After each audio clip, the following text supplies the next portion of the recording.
Morning. What? Good morning. Welcome here to the Blackstone Valley Farm where I keep my personal beehives right here. And right here we have a young lady who brought hers here to my infirmary so I could evaluate it, straighten things out for her in a hive so she could then return it home and ready for the winter months. As you know, or many of you should know, it was from feast to famine. Early in the season, we got a great spring flow. White honey came in. It kept coming in. Finally, till about the last week of July, the nectar flow ceased. And at first, we thought it might be temporary, but it turned out to be almost 4 weeks of no nectar coming in. Pollen was coming in, but no nectar. And we saw many side effects. As I was going around, not only to my own hives, but other hives, we would see queens that had cut back on their laying because of the lack, because of the dearth, we call it, no nectar coming in. The plants had shut down their nectaries, weren't releasing any nectar. So as a result, the bees were frustrated. They were getting a lot more jumpy, a little more aggressive toward us when we went into our hives. Some queens, after 2 weeks, 3 weeks, cut out totally laying eggs. And many of you called me and thought you had no queens or tried replacing with queens. Well, there was a queen all the time. At least 8 or 9 of you, we found the queens with no eggs. So the nectar flow, the dearth, the lack of a nectar flow, weakened the hives because now you had no eggs and no new bees hatching. And as a result of that, the hives were going in a downward spell. My scale hive had gone down because they were eating the honey, no new nectar coming in, and so the scale hive lost its weight. And I found, as I went through my hives and other hives, I found no nectar leaking out of the frames at all for about a 3 to 4 week period. And this past week, the last couple of days, I've been out in the Berkshire Mountains for 4 days with beekeepers, and there was the same problems. However, a little ray of hope for the last couple of days. I started to see some nectar dripping out of frames as I checked them, and I also noticed a good flow of field bees coming in and out. So I'm not promising you anything. I'm just saying we might be on a return to some nectar flow from the Japanese knotweed, because the goldenrod is just about past for most of us here in Central Mass, and also the pollen is still coming in, but the nectar flow is important because of the fact that they have to store for the winter months. And many of you who took off your honey supers thought things were okay, but what I found was hives that had no stores, no nectar or honey stores in them at all. Especially if you took off your honey supers just before the dearth started. The bees had nothing, and as a result, the hives started going down in numbers. So hopefully we'll return to a nectar flow here, and things will be back to normal. Let's all hope. But let me review, before we go into the hives, review with you some of the issues for winter preparation, because this session is called Preparing Your Hives for the Winter Months. And the end of August always is the beginning of preparation for the winter months. Let's go over a few things you should be checking your hives for before we evaluate this young lady's hive that has come in this past week, and see what's happening in that hive. Because with my own hives, I can tell you, and you may not see as many differences as I'd like you to see. So first of all, we talked about this in the last session. This is your last hope or your last chance to reevaluate your queen. Is she laying? Is she not? And like I suggested to you many during the dearth, because she wasn't laying, that's not necessarily her fault. That was the no nectar flow, so she responded to that, and in many cases there were many superseizures. The bees were blaming the queen for the lack of nectar coming in and were superseding. So I recommended that you feed to stimulate and give them a false sense of nectar flow, and the queen would start up with the laying, And with a little experimentation with my hives, I was feeding them honey with a little bit of water dilute to honey, and I found the queens started laying again. So that was a new find for me, because I knew during long dearths over the years, queens do cut back in their egg laying. And I saw that in my hives, but as soon as I started giving them honey, there was a resurgence of egg laying. So I did do that on many of the hives I didn't see egg laying. So reevaluate your queen.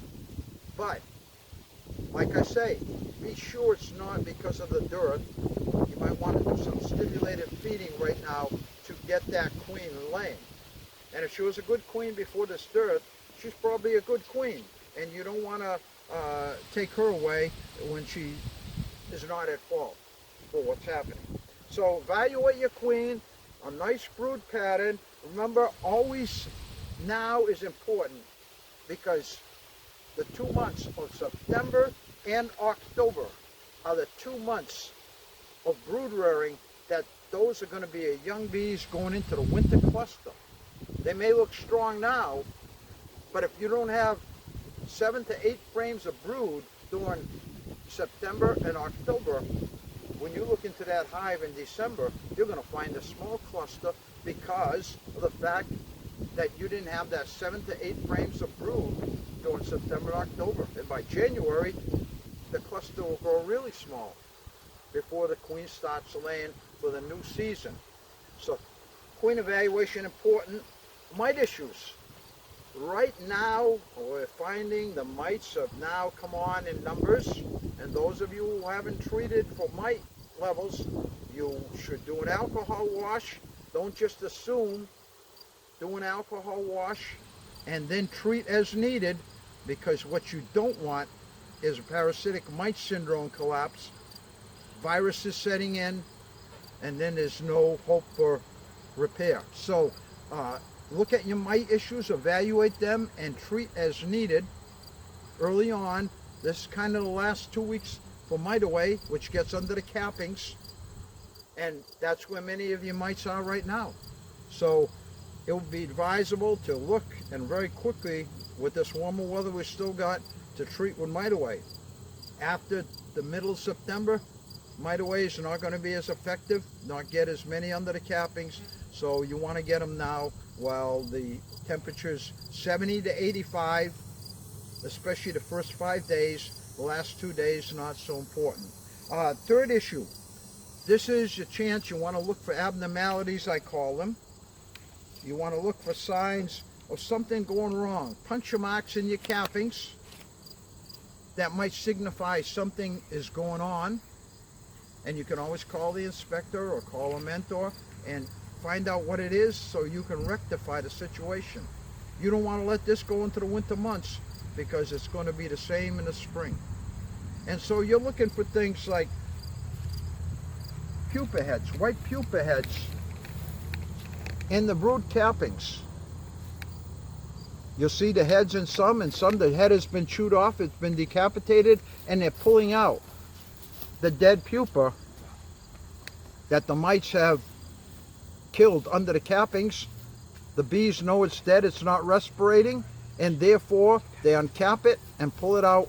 It's their way of grooming and keeping the hive free of disease. So that would be a mite issue. Heads of the pupa showing as under the puncture mark, white head with the eyes, coloration in the eyes, and also chewed down. We only see the body. The head has already been decapitated. And as you start to see more of this, that indicates a high mite level, and you want to for sure take action and hope that the viruses haven't been vectored in the hive with the young larvae. Or you might see something like this.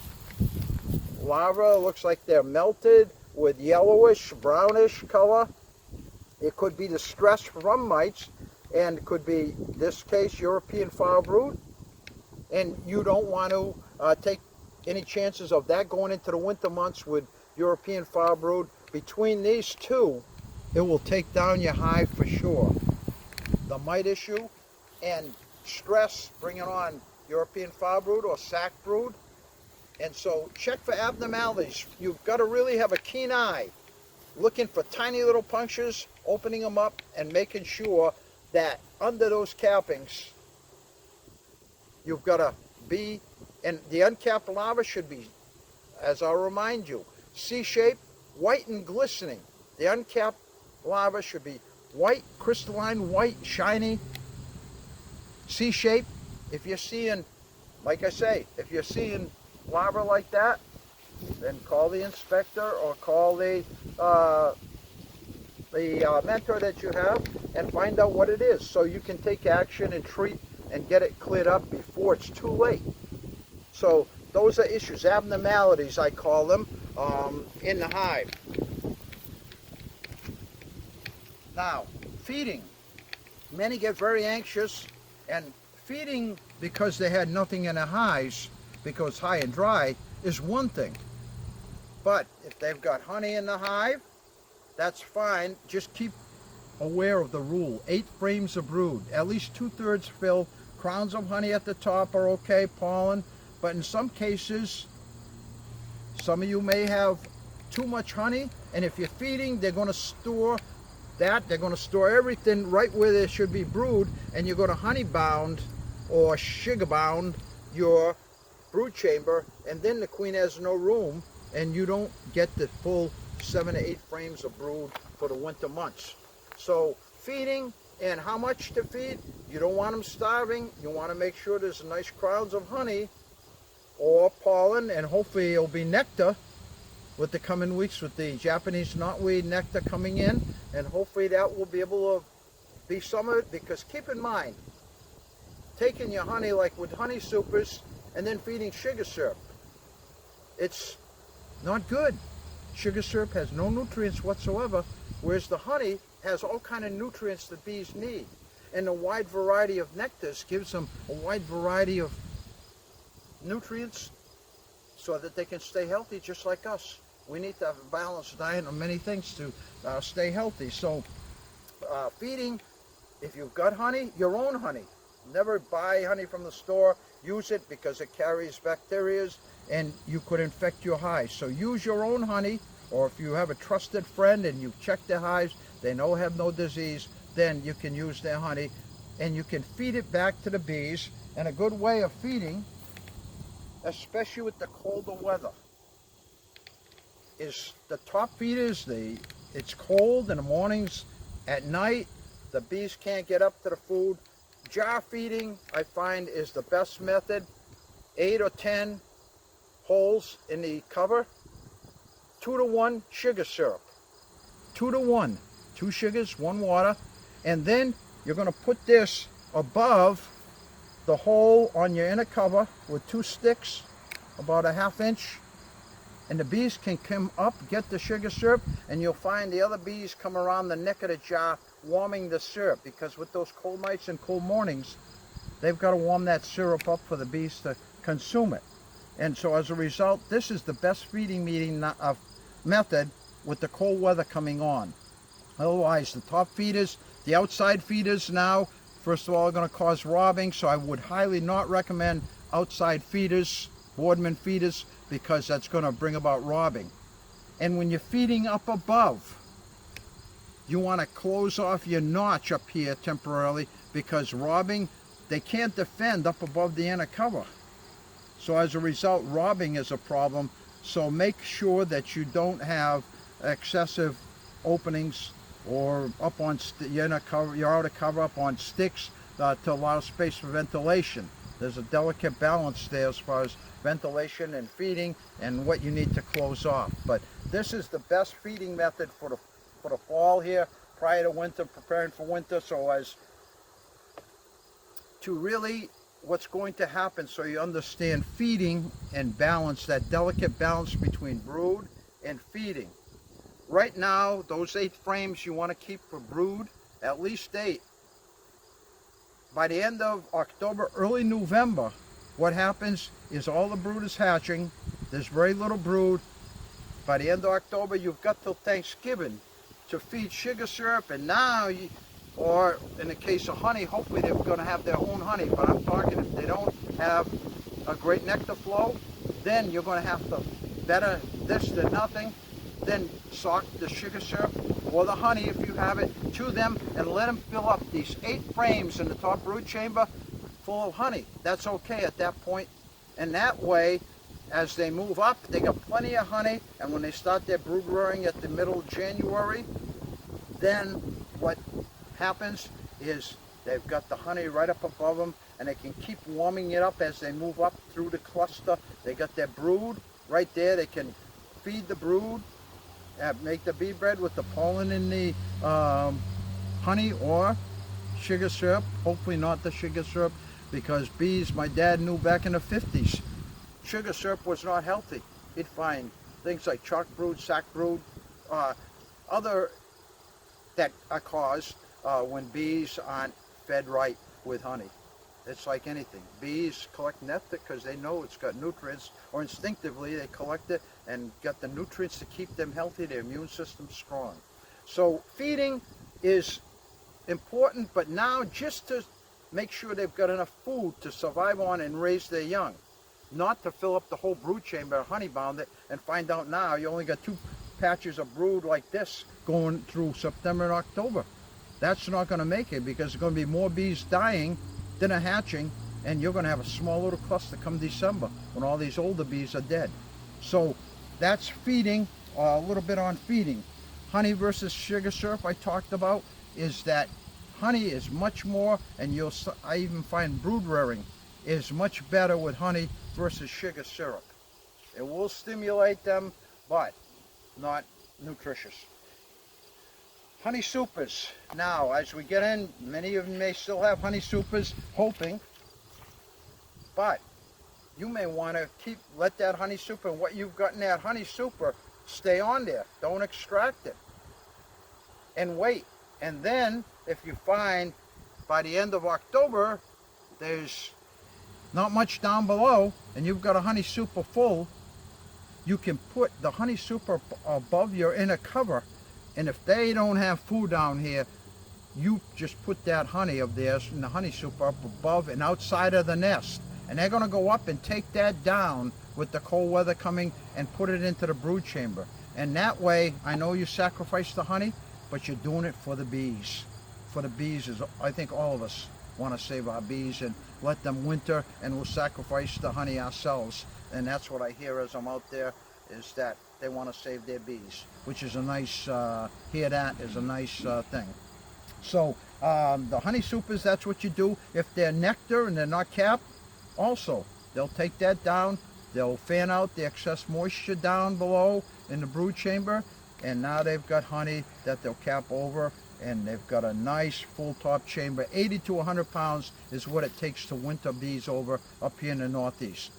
Now, they won't touch the outside 2 frames. It's going to be too far out for them, so, but that's okay. It's like insulation as well. Entrance reducers. When do we put in entrance reducers? I recommend entrance reducers be put in by the 2nd week of October. It's starting to get cold nights. We're starting to get some of those lower temperatures. And also to prevent robbing, you've got a variety of types. So the 2nd and 3rd week, the real warm days are gone. And you want your entrance on this 5-6 inch opening. So when you put in your entrance reducer, you don't want this little opening here. You want 5 to 6 inch opening on your entrance reducers, or this is both a mouse guard and an entrance reducer. The mice can't get through, but this makes it a little more difficult for the bees to all get through these.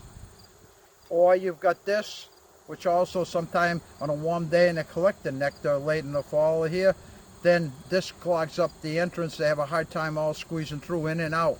You have to consider, you know, all those field bees in and out, they're blocking each other coming through. So this is a good entrance reducer, but these are good.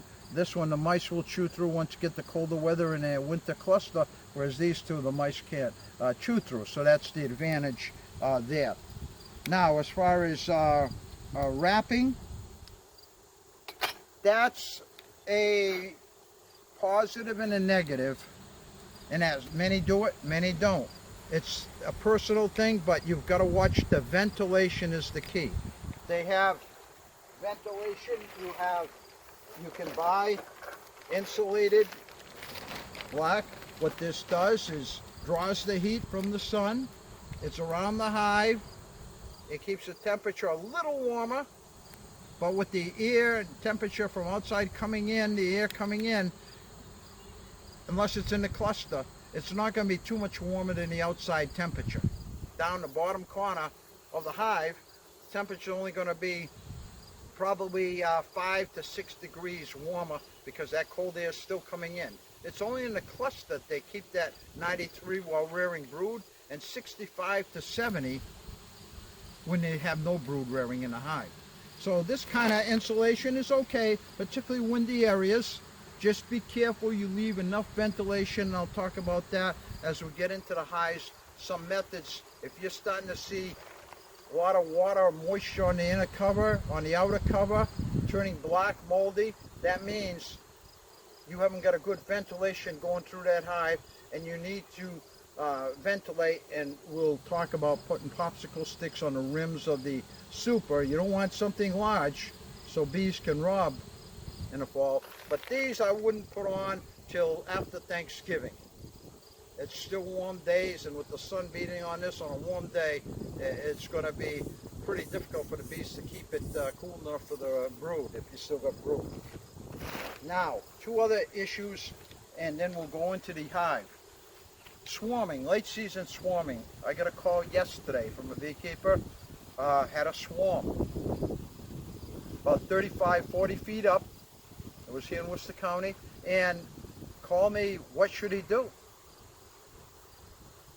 But the swarm had already left, 20,000, 30,000. It was a good size swarm, and at that point, his hopes now are going to be slim for that cluster making it, because now he's got half of the bees. The old queen is gone. Left behind is a new queen that may not get mated this late in the season. Secondly, a bird may pick her off, and he could end up with a drone-laying queen if she don't get mated well, or mated well, a very patchy pattern. So it's important to stop your late season swarming. If it was May, I'd say you want to let them go, let them go. Although I'm not keen on that, because in the wild, without humans taking care of them and treating them for mites, the bees around here stand no chance of swarm. But regardless, now, this time of the season, a swarm leaves with 30,000 bees, 20,000 bees. This hive to build up is going to be very slim to none. So when you see signs of swarming, queen cells at the bottom of the frames, and package hives don't swarm like overwintered hives in May, which would be okay. Package hives tend to build up, then toward the end of August, September, and even into October, had package hives swarm or head for swarming. So if you see swarm cells, they're uncapped still, there's no capped ones, the queen is still there, which she is usually until they cap the cell, and then she leaves, the old queen, with the swarm. So what can you do? I recommend this for procedure. This is what we call a Snellgrove board. Double screen board, Snellgrove board. It has little notches for the lower part and a notch for the upper part, and even on the sides has a notch. So my recommendation is you take off your inner cover and outer cover. If you're seeing queen cells down below, they're capped, that queen is going to go. That queen is going to go if they're capped. If they're uncapped, you can cut them out and discourage them that way, and hopefully long enough and it gets cold enough, prevent the swarm. But if you've got a capped queen cell, your best bet at this time of year, where you know that's not going to build up to another hive, is to take the inner cover off, or off of the supers. If you got honey supers on, that's okay, still leave them on. You take the inner cover, the outer cover off, you put this screen, double screen board or a Snellgrove board on to the honey super. And then what you do is take a deep super here. Put the snow grove board on top of a deep. No, this is on the honey supers. If you got honey supers, if you don't have honey supers, then you put your Snell Grove board obviously on the top brood chamber. But you're going to put this on, if you got honey supers, on top of the honey supers. If you only got the 2 brood chambers, put it right on the top brood chamber. And then you're going to take an empty box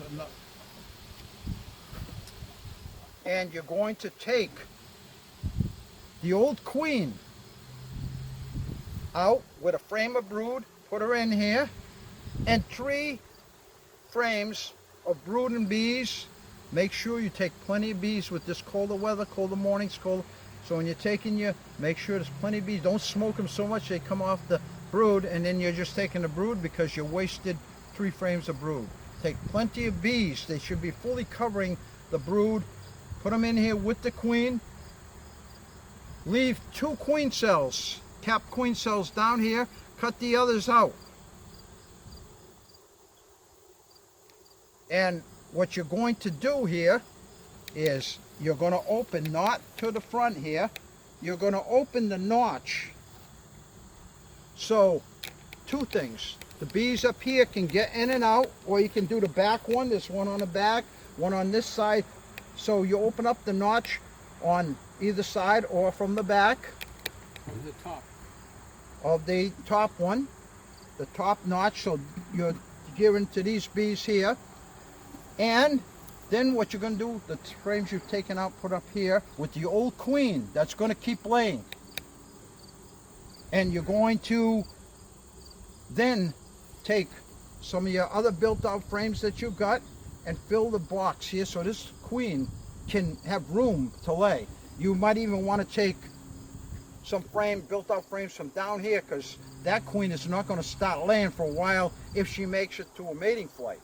But what you've got, at least, you've got a queen up here that's going to be laying, keeping the brood going. You've got those 3 frames, maybe a 4th frame even.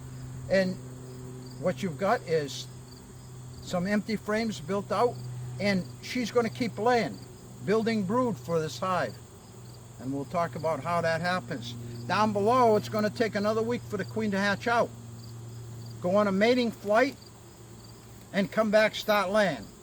The question is, that may not happen, and it may. I've seen until late September queens get mated.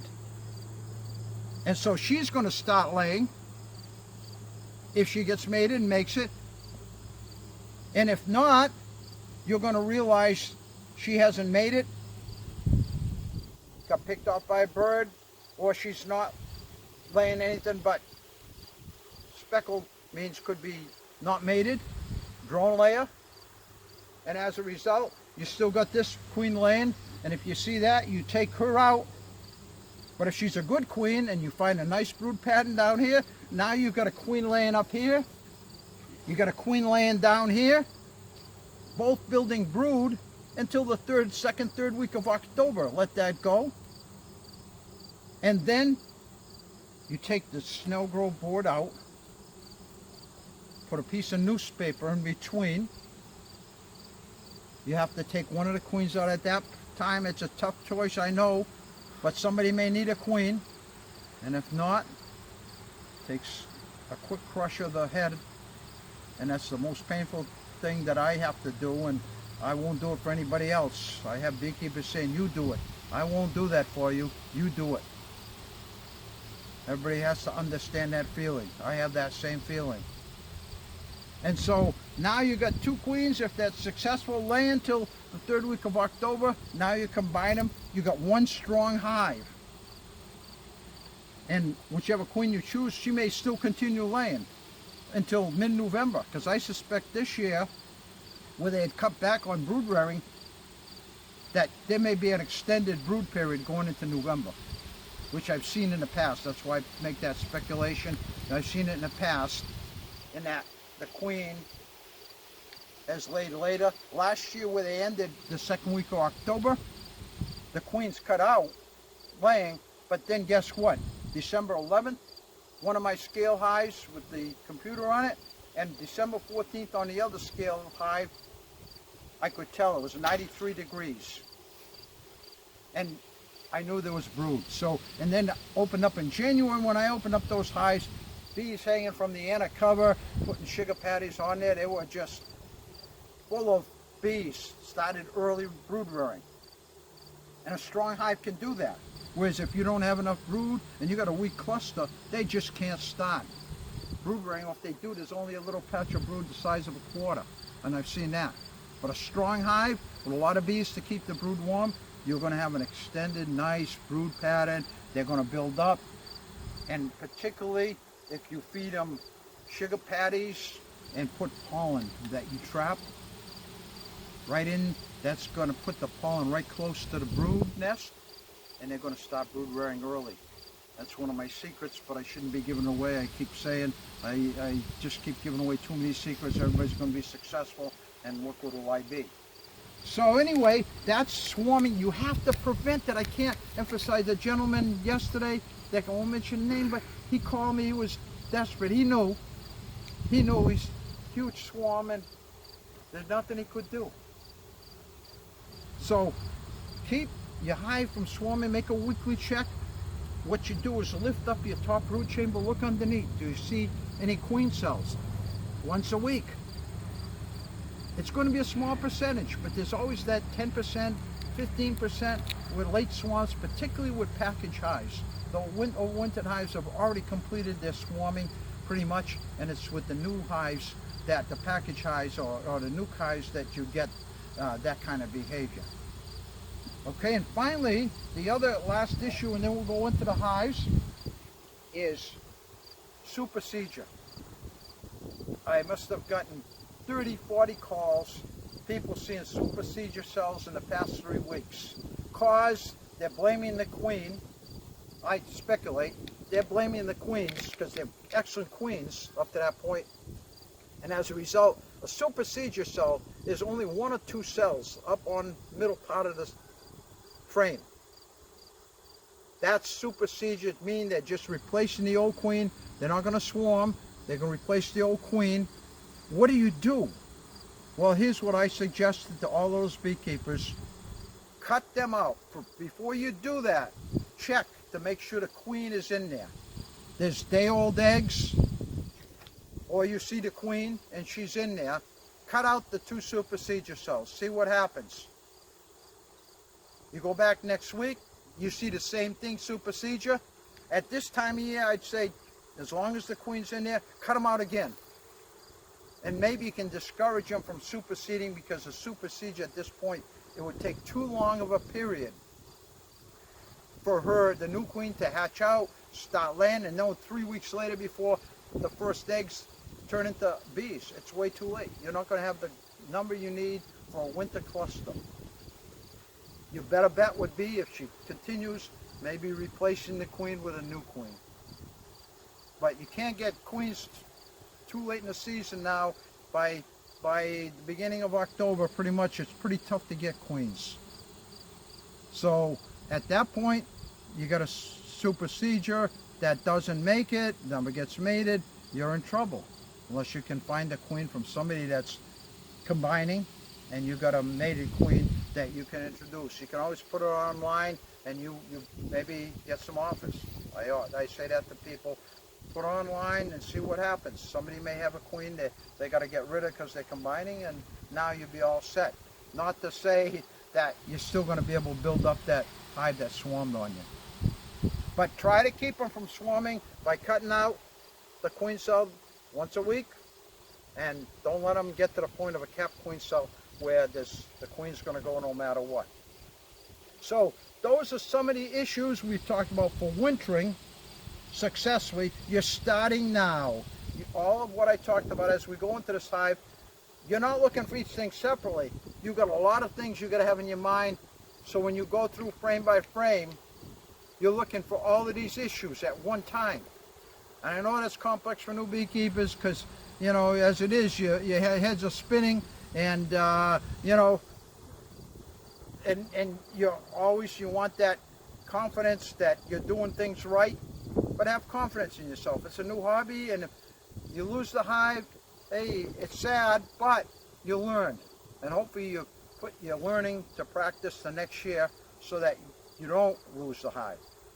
But by the way, with the, like I say, Mite Away, this is formic acid for the Mite Away, because I've had a couple calls on this, even though we've done the video. Go back and check out the first video we did, and it shows how to put on Mite Away pads. You only got 2 weeks for this, with the temperature's going to be warming up. What you do is set it on your bottom, on the frames of your bottom brood chambers. One here, this corner, you take them out of cellophane, there's 2 pads in here, and one here, diagonally. And then you take your top super, put it back on, but before you do, when you put your hive down, when you take it off, the bees are all going to clump here. This is the biggest mistake beekeepers make. When the bees, you have this super off, they're all looking to go down, and so they cluster in a big cluster at the bottom of the top brood chamber. And if you just take and put this back on the raw Mite Away, you know what you're going to do? You're going to crush 300 to 400 bees. The next day they're going to be carrying out dead bees, and you're going to be blaming the Mite Away, or your queen is dead and you're blaming the Mite Away. But that cluster has to be smoked up. Smoke it so they move up, and then put it down onto the Mite Away. And then late in the season, what do you treat with? Because I recommend any time from the end of September to the end of October, you use something. By that time the brood is all gone, so you can use either Apivar, which is a more it's a pesticide that impregnated into the plastic, and they rub against it, it kills them because they're all out of the cappings now, or oxalic acid, which is a organic acid. And the state brochure from the MDAR has all the treatments, when to use them, what temperatures, whether you can have honey supers on, whether you can't. Check that online. Go to the MDAR website and check out that brochure, and you'll be able to find out the benefits, disadvantages of the different treatments. But I highly recommend you do something for your mites. And like I say, the pupa heads are already telling you, if you're seeing uncapped pupa heads, they're already telling you there's a problem here. And so you need to do something. Whatever it is, if you're organic, then use the organic acids. Formic acid and the oxalic acid, and knock your mite levels down, because nothing worse than to see a ravaged hive full of viruses and mites that you could have done something about. Like I say, if your pet was dying and you had something going on, would you do something for the pet? Well, why not do it for your bees? So, with that, we're going to go into a hive now and evaluate a hive for the fall and to see what we need to do. And this is a young lady's hive who's here in my infirmary, the hive, to evaluate it, see what's wrong and what I'd recommend. And she'll be with me to do all the work. This is just an evaluation. Okay, we'll stop that for a minute now. We'll start it up. Let's go into this young lady's hive now and evaluate for the winter months what we need to do. So as I come in here, I gently take over the cover, take off the cover, give them just a little bit of smoke. You don't want a lot of smoke. You're not looking to make smoke kibasa. You just give them a little to calm them down. And they've been jumping. Well, jumpy, like I said, I've had the veil on and but you can see they look pretty calm.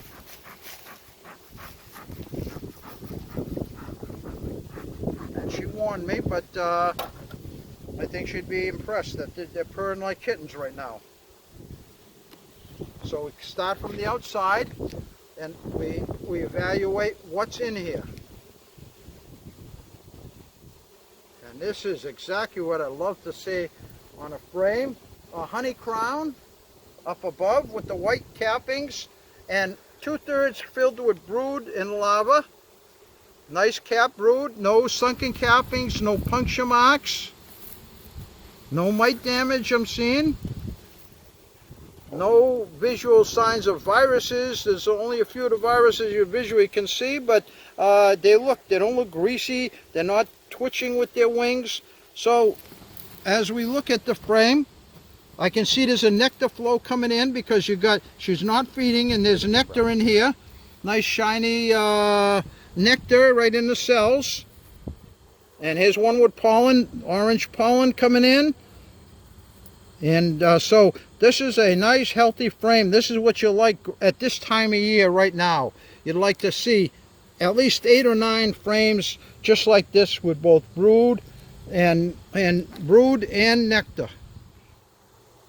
So as we get nice white cappings, so there's honey behind that and nectar coming in, so they're refilling the nectar where they use the honey for feeding the young. The nurse bees feeding the baby bees, they use it. Here's some taking the honey right out up here. You can see right here the bees going in, nurse bees getting the honey that's already been cured, capped. So this is a neat thing here we're seeing. You want to leave the frame when you take it out. Don't put it in the hot sun, it could bake the brood. If you take your frame out, put it down, but away from the sun, so the sun isn't baking it.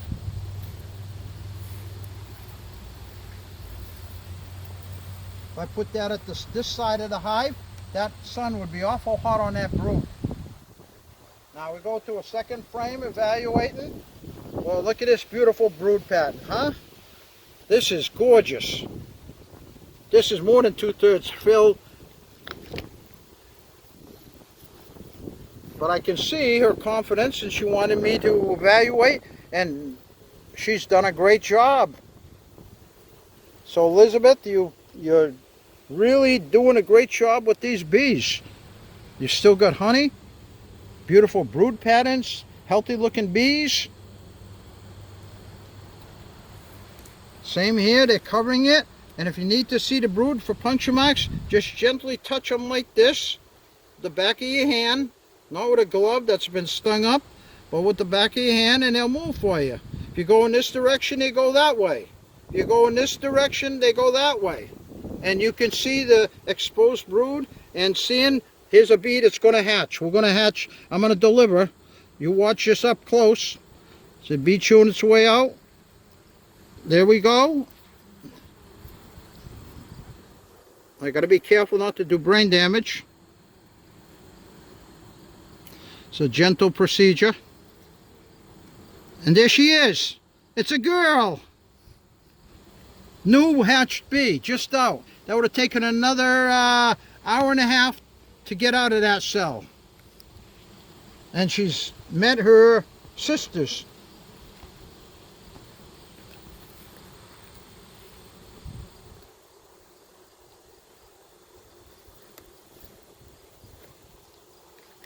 Elizabeth, I don't understand what you mean by aggressive bees. Right now these things are purring like kittens. Another beautiful brood frame. Nectar coming in up above. This is a great sign. Folks out there, I think we've got a nectar flow going on. That just started just days ago after that last rainfall. So it looks fabulous here. Same here, all cap brood. So one by one we're going to go. We're going to take off the mite away pads down below. Elizabeth has treated for the mites down with mite away pads, which we'll remove. It's been 10 days. And here we go with the third frame. Another nice frame, no, fourth frame of brood. She's got a nice winter cluster going here. And you can see the bees, they're calm, collective. You know there's a queen. There's eggs all over and through here. I don't know if we can catch that, but eggs all through in there.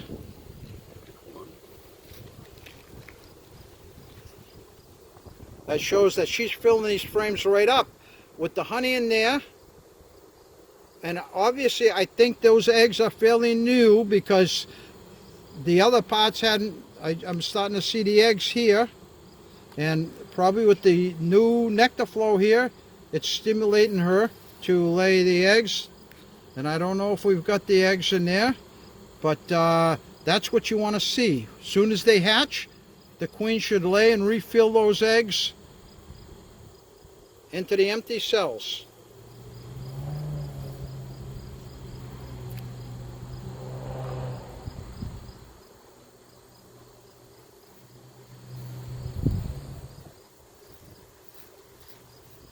It might be wise to write down what you've got in each frame, so when you go back in a week, you know what you've got in each frame and see if there's more of it or less. And you're looking for the swarm cells, like I say, superseizure cells as you check your hive. You're checking for these sunken cappings, yellow brood. There's another one. This is frame 5, I believe. 1, 2, 3, 4, yeah, 5. All nice brood. No puncture marks. There is an uncapped cell here. That's not puncture mark. They just haven't finished capping. Because see the white, here's the white C-shaped crystalline larva. Nice white crystalline, not yellow, not brown. Healthy looking.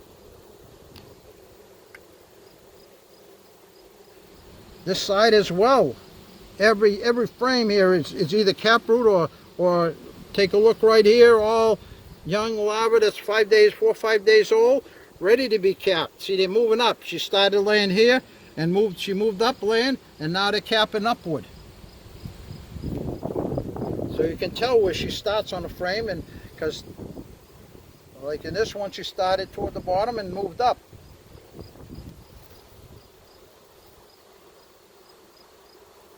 See, they even walk all over me. They don't hurt you. Female, they're all females, they're attracted to me.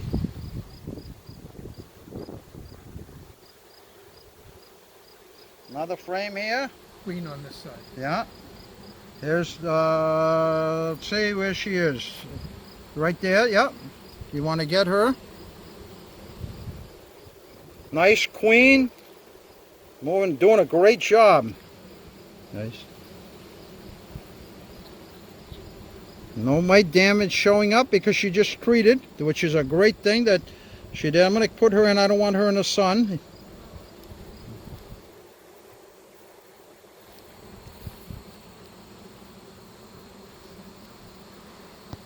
And down as we go to the side. So she's got her frames of brood right here in the top brood chamber. This is one. Here's all nectar, all new nectar coming in. So there is a nectar flow. You can see it here. Folks, we're in luck, I think. Worcester County beekeepers, you may need those honey supers yet so they don't honey bound you. Stay tuned for warnings on the club website. That would indicate that you need to keep your honey supers on a bit longer. Last of the brood, they're filling. See, this is what I mean by honey bound. With the nectar coming in here, no honey super. See, they're filling. Here's the brood, but they've closed her in. So as they're going to move inward. So in this case, she needs to put on a honey super to keep those other frames, as the bees hatch, from being honey bound, so they stay open for brood rearing. This I can see is about 10 pounds here. So those frames are honey, so she's got 4 frames of honey, or 3 frames of honey and 7 frames of brood up here.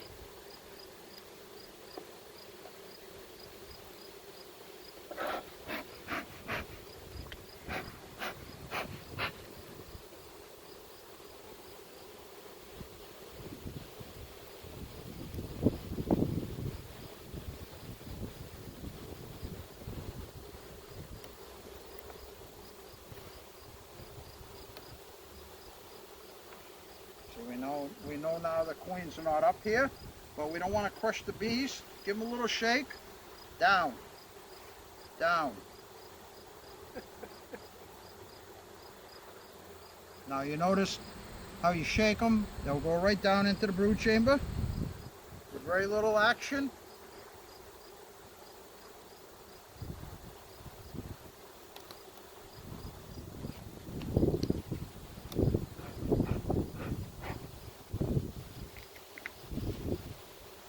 This weighs some weight. But here's your pad. The other one apparently is stuck on the bottom of the top chamber.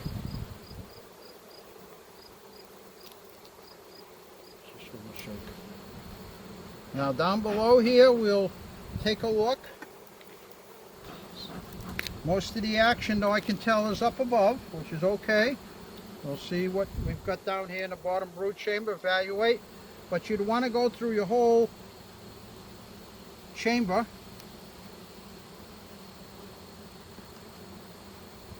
and see what, I can see a frame of brood here. There's her 8.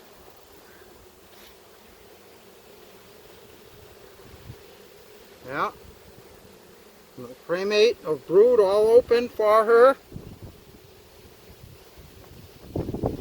And she's got her 8 frames, so this is going to be a good winter cluster.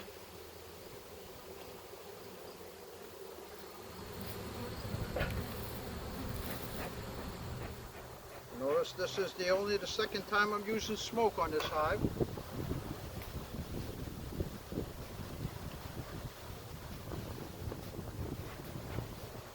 I always want to give them a little smoke so you don't crush them. There's a lot of bees like this.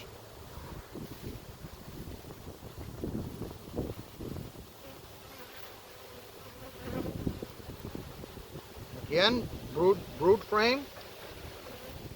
No honey down here though, so she's got to keep an eye on the honey. There are 4 frames up above, but nothing down below here. And I can see that's the whole case down here. No honey, but all brood, and so she's got to be very careful here on making sure they don't run out of honey. But with the nectar flow, and if it continues, she'll be all set. And putting the honey super on for insurance, so they don't blockade all the frames down here and honey bomb them.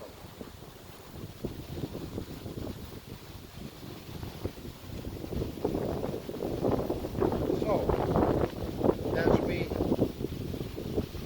check through every frame, now we got it recorded for our record for the following week, what's happening and whether they're eating up a lot, whether they added more, and we'll see next week what the situation is.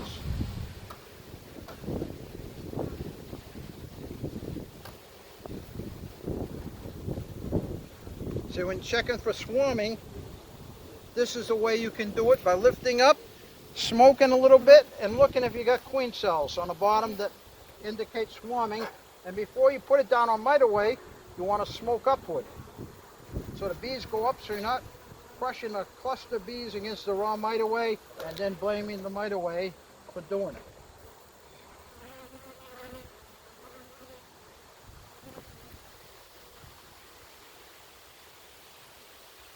So in this case,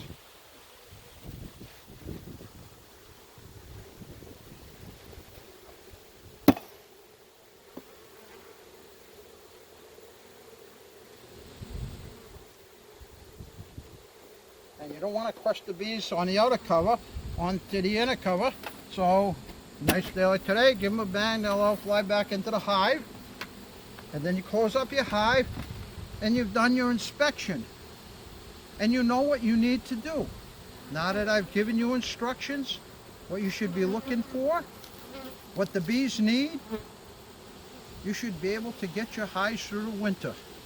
Come mid-January, and we'll probably be doing one more. Probably not inspecting hives, but what to do during the winter months to keep your hives alive. Or we may do one more, we'll see at the end of October and see how the hive looks going into the winter months. But all of what I said is what you need to do to keep your hive alive. The bees are counting on you, don't forget. It used to be the bees would do 85% and man would do 15%. Today it's a 50-50 proposition. If you want to save your bees, you've got to do your 50%. The bees will certainly do their 50%, feeding through the dirt, treating for a disease, the things that are necessary for the beekeeper to do to keep his hive healthy and alive. And I'm a lover of bees. I've been doing it all my life, and I will continue. Even with my 150 hives, I treat them with respect. As a monk, Tibetan monk once came over with Warren Richardson to my dad's house, and I watched in his black robe as he opened the hive so gently and respectfully, and then said, Achuma Tuma Tua. And I said, Father, what did you mean by that? I am one with you in the world. Do not harm me. And he walked so gently, not a sting. And I tried all my life to follow his method. And you can see, on a good warm day when you can be in here, the bees are so cooperative. Weren't these girls so well behaved? They could have cared less. They let me do everything. But you see how gently I worked them? Not crushing any bees, give them just a little smoke, not over smoking them, working slowly, no quick movements, no gloves full of sting pheromone that they react to, no veil, no suit, knowing that they know I trust them. And as a result, these bees have cooperated back. So with that, I want to thank you, and I want to tell you that you're welcome to have me inspect your hive, and just let me know and call into the MDR website, and there's still time. There's a link on the club website. And there's a link on the club website to that site, and you will get a link on this video, which you'll know by this time when you see the video. And hopefully you've learned something today and make you a better beekeeper. I've only been doing it 70 years and I'm still learning. I don't know everything, but I know more than most people will ever, I forgot more than most people will ever remember. Just kidding. Thank you.